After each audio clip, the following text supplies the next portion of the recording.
Hiring in the AEC and design build world isn't just a challenge, it's a chess match. Career Blueprint is where recruiting unpacks the real strategies behind attracting, hiring, and keeping top talent in one of the most competitive industries in our country.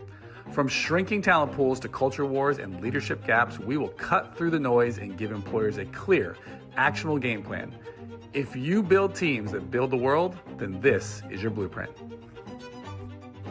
Welcome back to the Career Blueprint podcast. It is Patrick Sirmeyer. I am very excited. It's a Friday morning, work day for us. It is also Halloween. My kids are super excited to go trick-or-treating. They've had their costumes on since this morning. So, and for those listening, we are here in Florida, Central Florida, and it has dropped below 60 degrees. So guess what? All of our sweaters are out. We're feeling like it's winter right now, and it's a great day. But I am excited and very thankful. I have got a guest on with me today, someone I get to talk to on a daily basis virtually as we work remote 100% here. And that is the president of our company, Joy Fullerton. I do want to give you a little background on Joy and promote her just so you guys can get to know her as well before I let her kind of introduce herself. But it's a little context. Joy and I had to do the math. I think Joy and I have known each other for close to 15 years at this point. Yeah. We were coworkers. So I'll give a shout out to a former employer, which is Jackson Therapy Partners here in Central Florida. That was, I had been in the staffing market and recruiting world for a few years up to that point. And Joy, I call her the joy of all trades because she has worn many hats in her career in staffing. But as I was starting here with Luxus Plus in our organization in 2018, one of my biggest lessons I learned in owning a business prior, my first time, was that if you've read the book Traction or understand the concept of traction, there's something called an integrator. You need someone who's an integrator operator within an organization that's got the proper skills that can help run the company. Myself, I'm grew up kind of in this business, understanding how to sell the services and do recruitment and a lot of revenue production.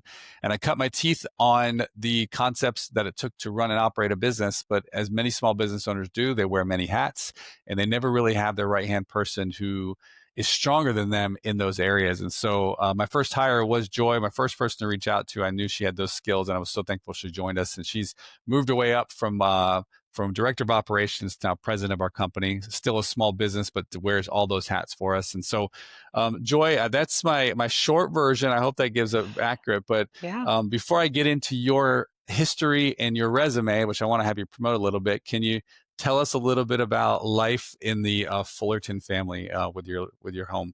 Oh man, life is good. Some days it's a little crazy. We've got I'm married to Seth. He's an IT director and compliance with another recruitment firm, and then we've got 2 dogs. We got a Bernese Mountain Dog Henry, a Great Pyrenees Fletcher, and 4 cats, a chicken, 2 fish tanks, and we live on, it feels like a farm sometimes. It's exciting. I know myself and my wife Anna talk about that. Sometimes we think about getting rid of it all and going out there and having a farm. Maybe that's just part of stressors of life. But for those who might know Joy or listening, or even her husband Seth, I find them to be some of the most interesting people that I know. And when I say that, I mean it as a big compliment because they are very curious about trying, learning, and just experiencing new things in their life. And, I know a lot of us, we've got routines, and I love a routine myself, but being able to learn a new skill, develop that skill, and just, have that kind of notch in your belt is certainly a fun thing. And so I'd say at least every other month, when I talk to Joy, her and her husband Seth have tried or learned or experienced something new that most people don't. And so I know I was a big lead in. Anything that's on the current project list or most recent project list that you guys did that just, I don't know, a little bit out of the ordinary? I don't know if it's out of the ordinary. I know we're working on our fall garden with all with our farm. That just kind of leads into like, hey, what kind of gardening do you do? So we've got our fall garden going, lots of different vegetables. We are also working on creating like a food forest in part of our land that we've got where we're planting different fruit trees. And but I mean, outside of that, we just got back from Blue Ridge Mountains up in Ellijay, Georgia, spent a week up there was gorgeous. The weather was great. We did lots of hiking. We took our dogs with us. So Henry and Fletcher just thought it was amazing. They got to go on all the hikes up the mountains, down the mountains. And yeah, it was great. Yeah, actually, for those dog lovers, she has two of the same breed, Bernese Mountain Dog. Is that the breed? We have one Bernese Mountain Dog and one Great Pyrenees, Both huge dogs, like both 100 huge plus dogs. pounds for Yeah, sure. so big. Well, that's great. And if you can, and I know I gave a little bit of like how we met in the staffing market, but can you give us a short elevator version of elevator pitch of like your experience in the staffing market? And when I say experience, I mean roles that you've held and things that you've done, and then I might follow up with some questions about what you learned. Sure. Well, my first experience in staffing itself was actually being a respiratory therapist. That was my first degree was getting certified as a respiratory therapist and educated there. And then I worked with recruiters over the phone. I was the one that they were recruiting, and I was the one going out and working these 13-week, 6-month, 9-month contracts. And I did that for about 6 years or so and decided to come home. And I really enjoyed working with my recruiters, and that's what got me interested in going into recruiting. And so when I came back home, I had found Jackson Therapy. They were hiring recruiters, and I'm like, I can totally do this. And so that's how I got into recruiting. Was I started as a respiratory therapist. I was a traveler for 6 years, and I came into to Jackson Therapy where you and I had met. And I was a recruiter there for maybe about a year or two, saw that they had a need in housing and compliance, presented that to them, and did housing and compliance for about 4 years with them. Moved around a little bit with some other jobs, got back into respiratory for a little bit, and then had worked at a firm called Legacy Med Search. They do medical device recruitment, and was with them for about 5 years. And then you had reached out and presented this opportunity to come in with a startup and kind of help build things up. And it was an opportunity that I could not resist. So, gosh, Glad to hear that. seven years ago, I joined you guys. Glad to hear that. So it's been good. Well, we've been through a lot, and I say this, transparently. If you work in the agency side of the business or recruitment, it goes through ebbs and flows, ups and downs, Hmm. good months, good years, bad years. We look for consistency, and that comes over time. No matter what happens, everyone who I talk to in this industry says it's always going to be a relationship business, and I still believe that. As I go, and I just had lunch with someone yesterday in the industry, I realize relationships really, really are the key to our business, and I think that's why it attracts a lot of people who are very relational. But to operate as a business and to keep things flowing on a regular basis, there are some business operations to it. And when you break it down in departments, and for our business, we're very small. I mean, you can call them departments, but Joy is the department head for all those. Whether it be various parts of finance, marketing, whether it be administrative, accounting, that kind of stuff. Like, really what we spend a lot of our time on, though, is finding and implementing software that is going to help our production team be more consistent in their revenue production. So like the mindset is, and I've said this before, I had read a book called Procrastinate on Purpose. And in that book, Rory Vaden had talked about his decision-making tree of when he looks at concepts. So he looks at a task and he says, is this task necessary? It's the first thing he asks himself. And if it is necessary, he then asks himself, because he basically has now said, can I eliminate this task? And he's decided I cannot eliminate this task. This is a necessary task. Next question is, can I automate my task? Next question is, if I can't automate that task, can I delegate that task? If I can't delegate that task, the answer will always be, now it is on you or me, to do that task. So when we do that decision-making tree, we're trying to, one, decide priorities for our business. That's the elimination.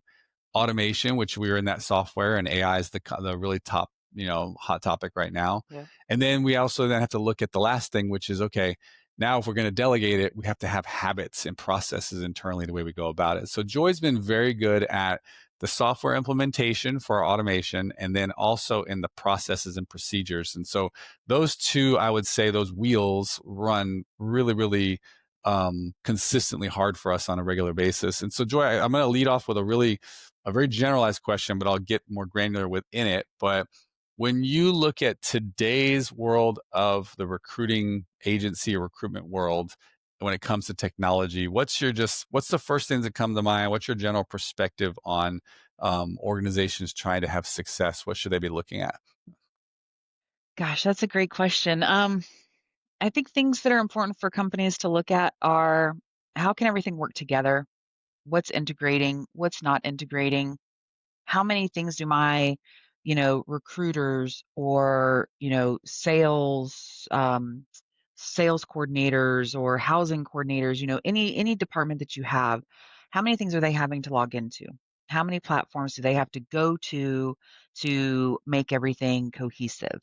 And, what I'm trying to do is look at all those different platforms and then see how they're all integrating together and make it where platform A works with platform B, platform C works with platform B, where B is like, that's your center, that's your CRM, that's, your ATS, whatever it is that you want your team mainly working out of. And then it's kind of almost just building around that and saying, we want something that does note taking like what we have. Well, great. What note takers work with our main software? Hmm. How does that integrate? So I think for any company, it is looking at how can I just funnel everything down into one and minimize, logging into 12 different places and maybe just make it where you're logging into three. I don't think that we're ever going to get down to just one. If No. we do, it's going to be amazing. But I think that if you can take, 8, 9, 10 solid pieces of software that you work with and you can get them to come down and be, you know, I can log into my CRM, I can see great notes, I can see files, I can make my phone calls and it's all coming together. I think that's a successful piece.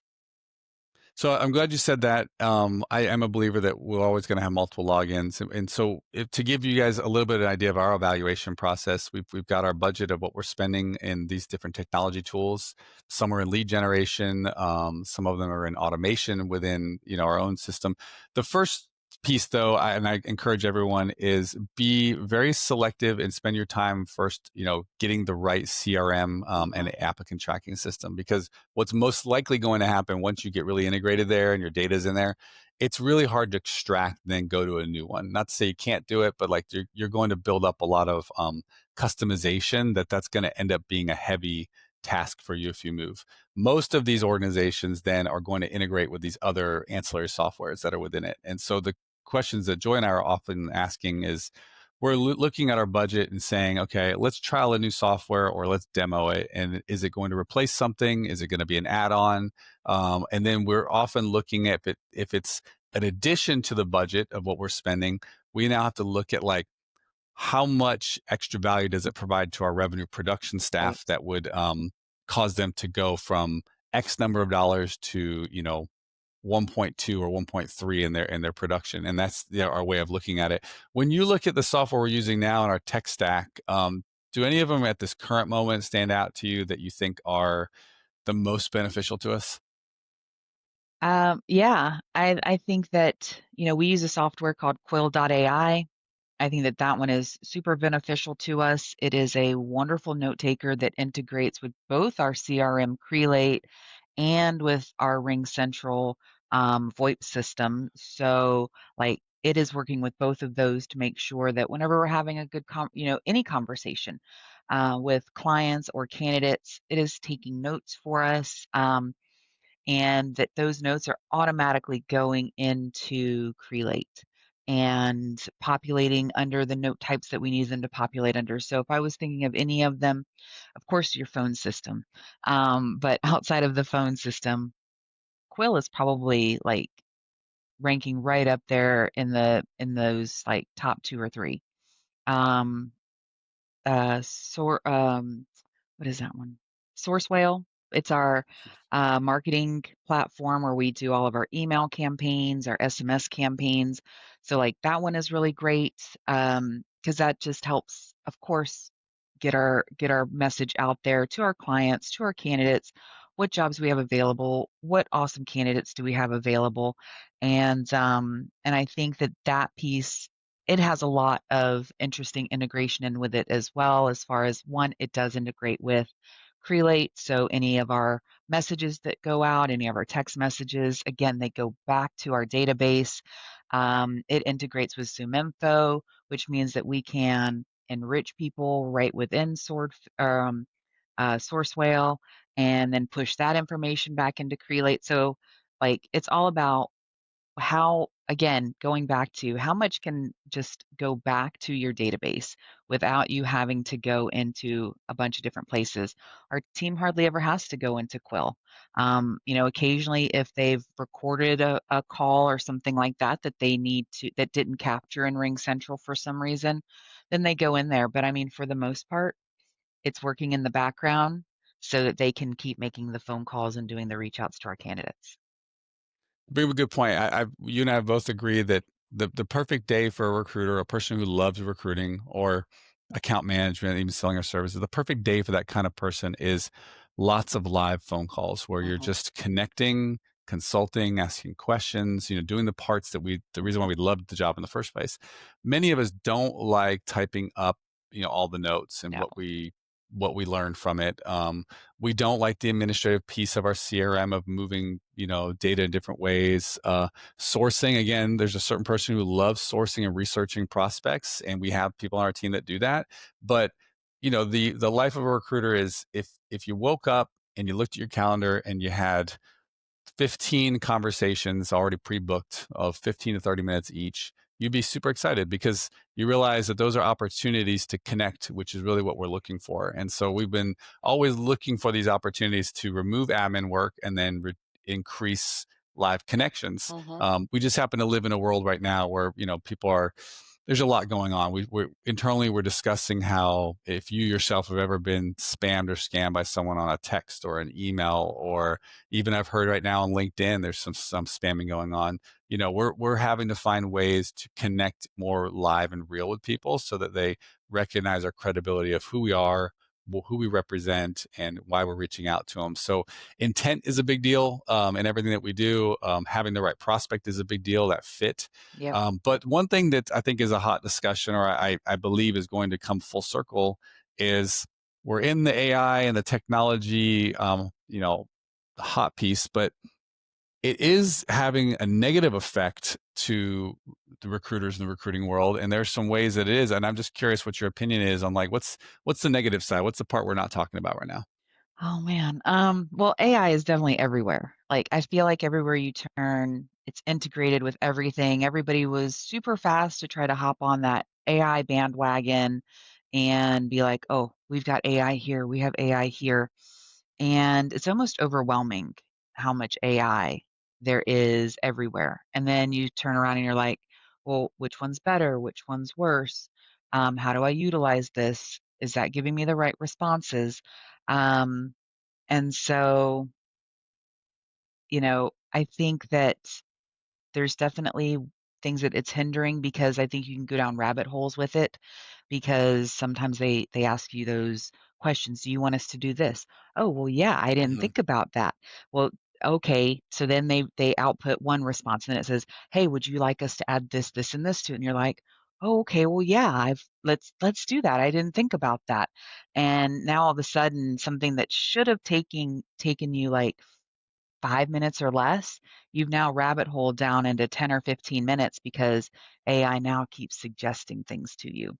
Um, and or you're working with programs where you're having to learn how to prompt AI to give you what you want. And that goes down a whole nother rabbit hole because it's like, did I not phrase the question right? And then it's like, well, let me go to this other AI source to ask this AI source how to ask this AI source how to ask the question. Mhm. And it's Yeah. just like, wait a second. How this is kind of nuts. But It's good. It can be super helpful when you're having a bad day. Somebody sends you a bad email and you're just like, oh, blah, blah, blah, blah, blah, and you just want to write something back just awful. And then you're just like, can you just make this nice for me and not make it sound like, Hmm. I'm a horrible person. And it's very helpful there. So I think you have to go into any AI platform strategically knowing what you're going in there after, wanting to know what that outcome looks like. And then once you've got it, even if it's saying like, "Hey, should I do this or should I do that?" It's like, "No, I've got my baseline of what I need. I can work with this and I can build upon it." We still have to remember too that it is just a machine and we are the ones that have the actual brains, and that we need to be able to take that output and still be able to formulate it and work with it and make it our own. Hmm. So, Yeah, you bring up a good point. I think about it. So, any AI software I'm using or some type of machine learning, I recognize that, out of the box, there's some there's some characteristics that it would have that's going to help me administratively a lot of times or give me answers to information. But that ability to think, I know that many of the software we're using is a learning mode where it's like learning more of like, I'll give you an example within Crelate, right? It's looking at jobs we're bringing in with this new product we have. It's analyzing those jobs. It's recognizing common traits amongst them. And then now with some of these new programs we have, it's going to start suggesting prospect leads to us, which is mhm, we're super excited about. Whenever I get promoted, marketed, or sold on this, I'm like, oh my gosh, this is going to be groundbreaking for us. Well, what I've now come to learn is it'll be groundbreaking eventually, but right. right now, we still have to put in the human effort of putting in the data, training it, learning with it, and so we still have to think a lot, actually thinking in a whole different way. Because I've learned with AI that like my ability to provide prompts to the AI in the way that I need it to be done has been a whole new skill I've had to develop, which is, it's almost like my communication style has had to change to do that. And I'm finding myself having to evolve a little bit because, I'm just part of the machine now. Yeah. So, Yeah, sometimes I'm just like, I don't wanna be part of the machine, but then I go back to it. I keep going back to it every day. And it's just part of being integrated into our lives. It's on our phones. I mean, you wanna look up something, you don't wanna type it in. You're just like, "Tell me," you just wanna talk to it and just say, you know, "Tell me who won the Super Bowl 5 years ago." It's a lot faster than typing it in, mhm, or, "Hey, tell me which AEC companies in Texas are currently hiring." Um, those like that type of information, sometimes I think it's awesome because it gives you that ability to say, "Hey, these are some target companies now that I wanna work with." And yep, it eliminated a lot of the research that you would have had to do manually by just popping some of those things in there. So I think it's very helpful in some ways that for research purposes. Like I know ChatGPT can also set up alerts and you can say, hey, alert me anytime XYZ happens every 12 hours, or alert me every day, or provide me updates. And I get emails every day with chat just saying, oh, there's no new updates, or hey, we've mhm, had this update. And I'm just like, oh, that's great. And I didn't have to pay extra for the tool. It was just something that was there for it. But, you know, it still comes down to make sure that you can think for yourself at the end of the day because, you know, what if it's down? All of a sudden, you can't your business can't be down because maybe AI broke or they've decided to take it all out. It's like, your business still has to function baseline, and your recruiters need to know how to do their job on that back to basics without having all of this as well. If it was all gone tomorrow, can my company still be, still run, still work? Can we still make yeah, placements?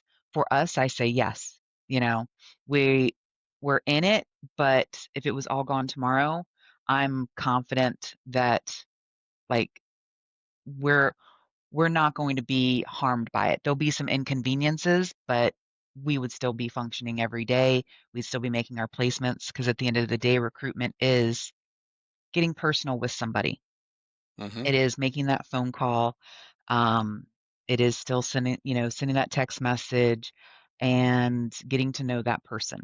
being real Yeah. with them, finding out what are they wanting? What are you seeking in that next opportunity? And if you have a phone, you can still recruit. You don't need AI for that. Yeah, you bring up good points.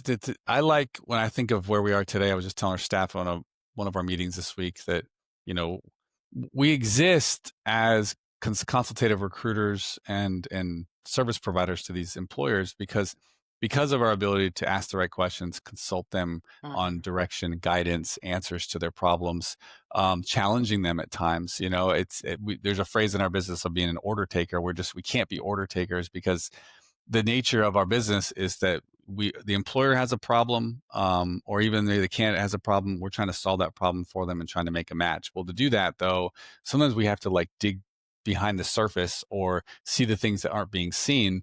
And that requires thinking. I mean, AI just can't do that for us. That's the part where I don't think it's ever going to mesh that gap for us. But No. we when we're talking to these individuals, I feel like that's the piece where we can add value. A good example is I often think about our employers. Many of them are very busy. They're doing the work of one or two people, and then they're also trying to hire at the same time. And so we had a candidate to submit this morning. I took the notes that we gotten from Quill. They were great notes and they were structured properly, but I really wanted to like make sure that it was very clear to the employer why this person was qualified. So I took those notes, I took the resume, I took the job description, I added them all in ChatGPT, and I prompted it to say, hey, can you please analyze our interview notes, the resume, the job description, and not only give a summary of the individual, but give me a pros and cons list and why this employer should consider interviewing this person. It just broke it down so simply that we then submitted the person. And I think what my intention was this employer will, within about 10 to 15 seconds, go, great, this is exactly what I was hoping for. Let's set up an interview. Because they've hired us to do that hard work. And Mhm. I always think about the Amazon effect, which is life is so convenient now. I mean, it's like, you order something from Amazon, it comes within like 2 hours at times. I mean, can you imagine if we had to go back to waiting 7 days for our products? Man. It would be horrible.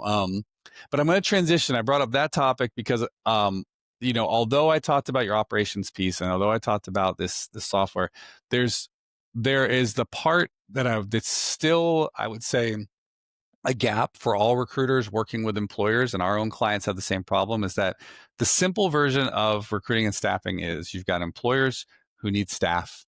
They either need them for various reasons, temporarily, full time. They don't have the internal staff to go find those people. They've tried on their own. They can't do it. They've got a need, a problem, a gap, and they come to us as the experts to do it. Mhm. So when we go about it and we go, okay, it's pretty simple. You're going to give us a job description. We're going to consult on all the details about what it's like working for your company so we can help promote that. We're going to research the prospect candidates. We're going to interview them. We're going to whittle them down to the few that are qualified, and we're going to present.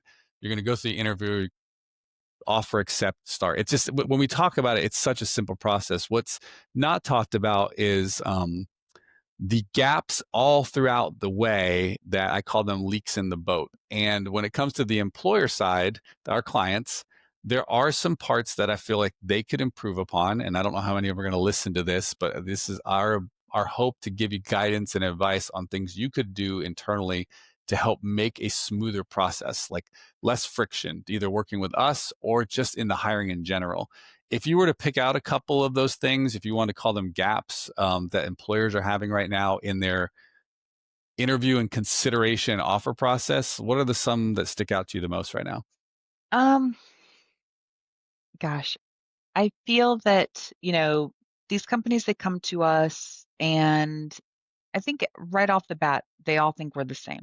We're just gonna send them a bunch of resumes, Right. and some companies, they might not review them. Or they just see somebody and they're just like, oh, this is great. Let me just shoot them over. And, then there's other companies that they do get more involved. They've talked to the candidate. They've got some buy-in with them. And I think it's important for clients to be able to recognize those differences when they are having those phone calls with recruitment companies, whether it's our company or any company, to ask some of those questions of how how are you qualifying these candidates? Do you talk to them? Like them also asking us questions. Because I know when we get on those phone calls to talk about the jobs and to do intake, and talk about, fees, we do a lot of the question asking. And, we ask them, what are you looking for? How long has the job been open? Are you working with other recruiters? But I think that some clients could be turning around and asking us, well, how are you different than other recruitment firms? What are you doing differently that makes you stand out? Um, and I think that also them having, you know, them knowing that as much as you want that unicorn, it's most likely not going to be out there. Right. That you have to be willing to say, this is what I want, but at the end of the day, I could, wiggle room on, you know, XYZ certification or, um, you know, if they don't have 5 years, I'd be okay with 3 years, and be able to also have that wiggle room with the recruiter to, say, "If you're not finding our unicorn, we would take a stallion," you know? Right. Yeah. We would slowly be on that downgrade, so I think them being open to that, also helps because it makes it where I think that they go to us and they say we want the unicorn because they know we're gonna come back to them with, you know, with Hmm. something that is not that. So they want it all. And I think them just being able to recognize like, hey, when we come back to you with 2 or 3 candidates that are really strong and that meet your qualifications, that, asking for more is hard because if you've Hmm. already had a hard time and you're wanting us to do it, yes, you have hired us to do a job to find candidates, but sometimes, you know, 2 or 3, it's best to look at 2 or 3 than to keep saying, "Well, what else is out there? What else is out there?" Because you're gonna miss out on that really good candidate that we presented to you first because you just wanted to keep looking. So I think sometimes just pulling the trigger on those first couple candidates that we are sending definitely helps out. And then I think real important is just knowing what your interview structure looks like. And I think that typically is a holdup for most recruitment firms is, clients, they're not quite sure all the time who's always going to be interviewing or what that timeline looks like. And I think that sometimes being able to sit down and say, hey, we want to hire for 3 engineers, um, and I want to interview them, you know, John, our senior engineer, wants to interview them, and then maybe they'll sit in with our CEO for questioning, like knowing what that looks like, and then just making sure like that, hey, everybody's going to be available if we were to find somebody, quickly. Um, so I think it's as important to the client to have their ducks in a row as much as it is for us to have our ducks in a row when we are trying to find candidates. Good point. I know that every employer, to include us, we would love someone to drop in our seat, to applies for a job and they're overqualified and underpaid and does the job of 2 people and can do more than they said they could do and amazing attitude and, I could keep going on, right? It's the biggest team player. We want all those things. Yeah. Now, they say hire for culture, not for skill, train for skill. But when we look at our employers, and this is a good example, I've had it happen today. There's an employer who the standard they're holding with some of their current employees is one standard, and then what they're asking us to find, we've now learned, is a higher, different, better standard Yep. than what the rest of their employee group is. Now, maybe that could be because they're trying to raise the standard of their group, and that might be the case. There are other cases where I think that they think, well, if we're going to pay a recruiting fee, we need someone who is a unicorn. Mhm. That tells me that maybe as an employer, you're not really that interested in hiring, or the pain of your need is not really there. So if you've ever heard us or had a recruiter discuss a retainer with you, it's usually because of that. They realize that what you're looking for may not exist right away. And we can't ride the contingent train with you on this one because it seems as though you're going to be, I call it kicking tires, just going around looking to see what you like.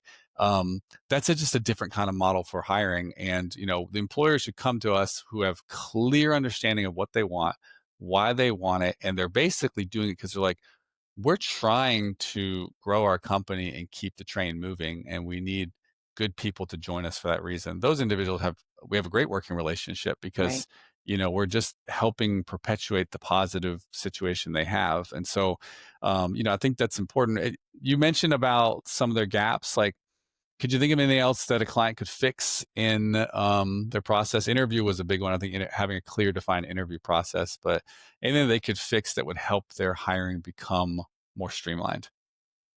Um, I think that also being able to move quickly on their side. Like, it's not just necessarily the interview process itself, but it is, of like who they're interviewing with, but the timeline of the interview. That Hmm. good candidates are not gonna be on the market forever. Right. And if you have an initial interview this week, but then they can't interview with the next person for 2 weeks, that's a Hmm. real problem because most of the time that candidate is not gonna be available Yes. because they are hot on the market. So, I think, one, of course, knowing who they need to interview with when you're starting out, but also knowing who's my good backup that they can interview with if this person isn't available because we need to make this process quick.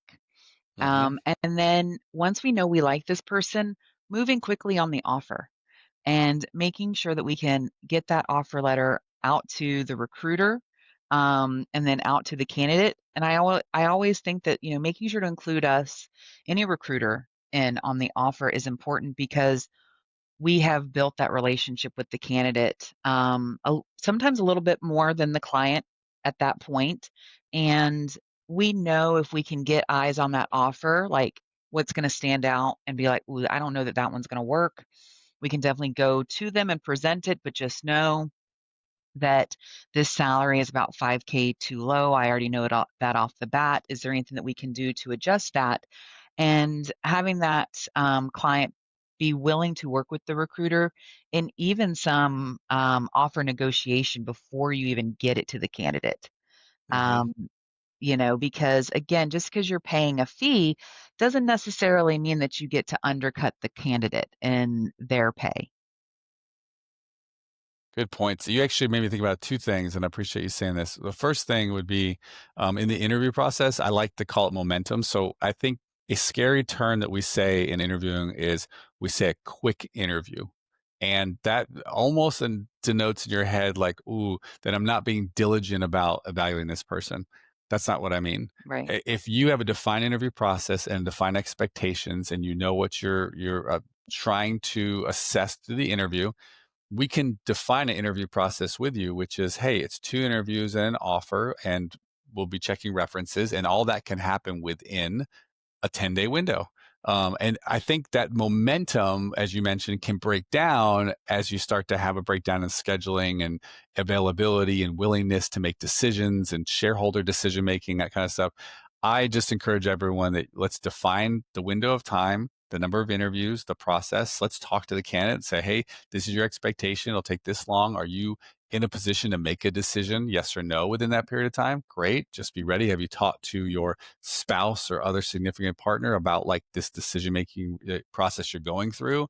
Who's a consultant or maybe a mentor in your life that you might be bouncing this off of? You define with us that these are most important to you. Is that still true? Like we're constantly checking all these things to make sure that everyone is within the same page to say Mhm. within 10 or 14 days we're going to go through that. I just don't. My encouragement is both employers and candidates do not feel nervous when we talk about quick interviews. We don't mean it to be haphazard, that we're not being diligent. We're just saying everything has momentum and hiring windows within it. Yep. The other thing you mentioned is, and it makes me think about real estate. Whenever someone's selling a home, first thing a real estate agent does is they go and they look at the most recent sales in the market, and they go, homes around this size, at this age, and this location with these criteria sell for about this. And what do most people think to do? Like, well, I'd like to get a little more for my home because it's got these factors are a little bit different. And let's just say the home wants to sell for 2 to 4 or 5% more than what the previous home sold for. That's market growth. That's what we see. Now, I recognize employers have budgets to stick with, but we often get employers that say to us, well, what does market research say this person makes? 110,000. We're not paying above that. I said, well, wouldn't it make sense though that the A-level person you're hoping to get, the stallion or unicorn, probably is already at the top of that level? You're probably going to have to look at the 5% or more or creative deal structure to get that person. Otherwise, we're going to have to go a little lower. This is like the person saying, I want a 4-bedroom, 2-bath house with a pool, on a quarter acre. And your real estate agent says, how would you be willing to not get the pool? Sure, if it's within my budget, I guess I could put a pool in later. I can build my own pool. I can do whatever. I'll put a hot tub in. But that's what I compare it to when people are looking for the perfect person. You have to go, you're going to pay the proper price for that. And I just think a lot of employers don't recognize that. And I wish they would. Yeah, what you're talking about makes me think of that show. I want to think it's Love It or List It, where Yes, they've love that told one. everybody, where they tell the guy, I'm looking for this, this, and this, and he takes them to that. He says, Mm-hmm. this is the house of your dreams.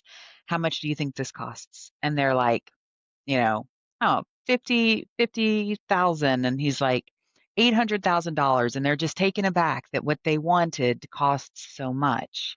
Yeah, And it's exactly the same in recruitment, where it's just like, how much do you think this candidate is going to be worth?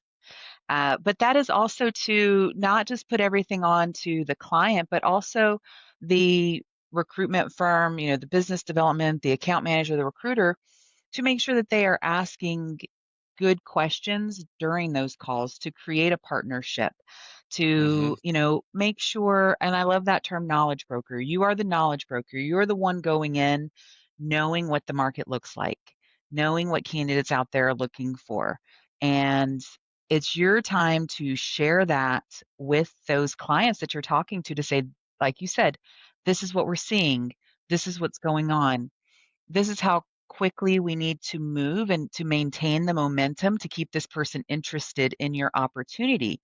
But the longer that this is drawn out, the more that they're going to be interested in other opportunities.